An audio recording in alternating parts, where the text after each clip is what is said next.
কতদিন ধরে এখান থেকে বেরোতে পারছেন না? আমরা অনেক দিন তাও আষাঢ় মাস থেকে ডুবে থাকে, বেরোতে পারি না। এটা প্রতি বছরই হয়। রূপনারায়ণের জল আসে, রূপনারায়ণের জলটা আসে।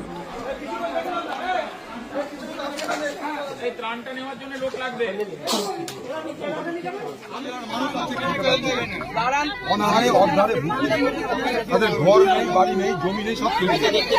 এই সময় যে কোনো পার্টির দলেরই নেতা জেলখানাতে বেরোতেই পারে, তাকে সামনে রেখে বাংলার মুখ্যমন্ত্রী পশ্চিমবঙ্গের সরকারের ইচ্ছা এই মিষ্টি বিতরণ, এটা অশোভনীয় বলে মনে করি আমি ঈর্ষা থেকে বলছি।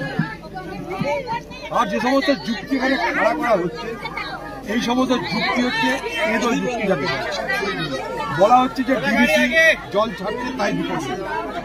ডিবিসি জল ছাড়ছে নিশ্চয়ই বিপদ হতে পারে, ডিবিসির অবশ্যই পেশা, ডিবিসিতে যে জল ধারণ ক্ষমতা সেটা নিশ্চয়ই কমেছে, কিন্তু পাশাপাশি আমি আমার দোষ, আমার ভুল অস্বীকার করবো। এই পশ্চিমবঙ্গের ডিবিসির জল ছাড়ার পর যে এলাকায় জলটা যায়, এখানে নদীগুলো আছে আমাদের, দামোদর বলুন, তারকেশ্বর বলুন, যা যা নদী আছে, মুন্ডেশ্বর, যা যা নদী আছে, এই নদীগুলো তো নিচের নদী, ডাউন স্ট্রিমের নদী। জলের ধর্ম কি উপর থেকে নিচে যাওয়া, আগুনের ধর্ম নিচ থেকে উপরে ওঠা, তো নদীর জলে তো আসবেই উপরের জল। এইবার এখানে সরকার কিসের জন্য সেটা বুঝে, সেটা জেনে আগে থেকে নদীতে জল ধারণ ক্ষমতা বাড়িয়ে দেওয়া। কারণ আমাদের এখান দিয়ে নদীর জল কোথায় যায়? সমুদ্রে গিয়ে মেশে। তাই স্বাভাবিকভাবেই এই নদীর জল এখানে আসবেই। আমাদের ভূগোলটা এমনই, যেটা আমাদের ভাগ্যের লেখাই আছে। কাউকে দোষ দিয়ে আমরা আমাদের ভাগ্যের লিপিকে, ভাগ্য লেখাকে খণ্ডন করতে পারি না। শুধু এখানে নয়, আমি মুর্শিদাবাদ জেলা থেকে আসছি, সেখানেও বন্যা, সেখানেও ভাঙন হয়।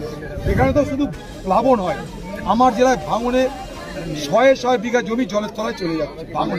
সেগুলো এইবার প্রশ্ন আমার এখানটাই, যে আমি ডিবিসিকে দোষ দিয়ে আমি আমার দোষকে কি এড়িয়ে যেতে পারি? আরেকটা বড় কথা, বাংলার মুখ্যমন্ত্রী একটা বিভ্রান্তিকর কথা বলছেন যে আজকে ডিবিসির জন্য সব বন্যা হয়ে গেল, তাই তিনি চুক্তি থেকে সরে আসছেন।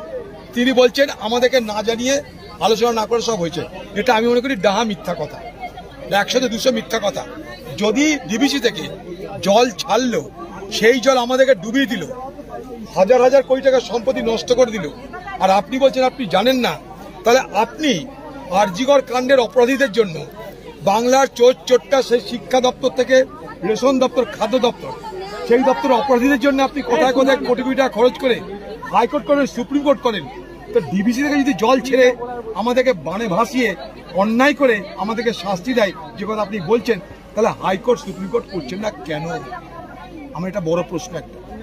এইভাবে মিথ্যা কথা বলে আপনি আপনার নিজের দায়িত্ব এড়িয়ে যেতে পারেন। অবশ্যই ডিবিসির দোষ আছে, অবশ্যই কেন্দ্রের তরফ থেকে নিশ্চয়ই অবশ্যই দোষ আছে, তার সঙ্গে আপনি আপনার দোষ এড়িয়ে যেতে পারেন না। কেন্দ্র এবং রাজ্য আপনার উভয়ই এই ব্যাপারে উদাসীন। কারণ এই ডিবিসি আজকের নয়, 1948 সাল থেকে ডিবিসি। এই ডিবিসি আপনি বলছেন চুক্তি আমি ভঙ্গ করে দিলাম, চুক্তি ভঙ্গ করতে পারবেন আপনি? 6 থেকে 7টা বিদ্যুৎ, thermal power plant, hydel power plant, অর্থাৎ জলবিদ্যুৎ, তাপ বিদ্যুৎ এই ডিবিসির জলে। এই ডিবিসির জল থেকে বর্ধমান, দুর্গাপুর এইসব শহরের মানুষরা বেঁচে থাকে।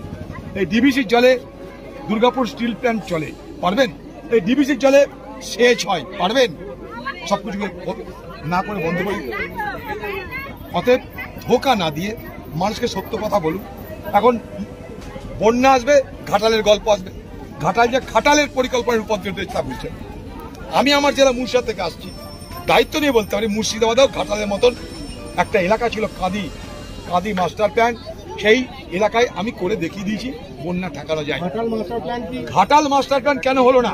কাঁদি মাস্টার প্ল্যান তো আমরা করে দেখিয়ে দিয়েছি, তাহলে ঘাটাল মাস্টার প্ল্যান কেন হলো না? এটা সরকারের ব্যর্থতা। ঘাটাল মাস্টার প্ল্যান রূপান্তরিত হয়েছে।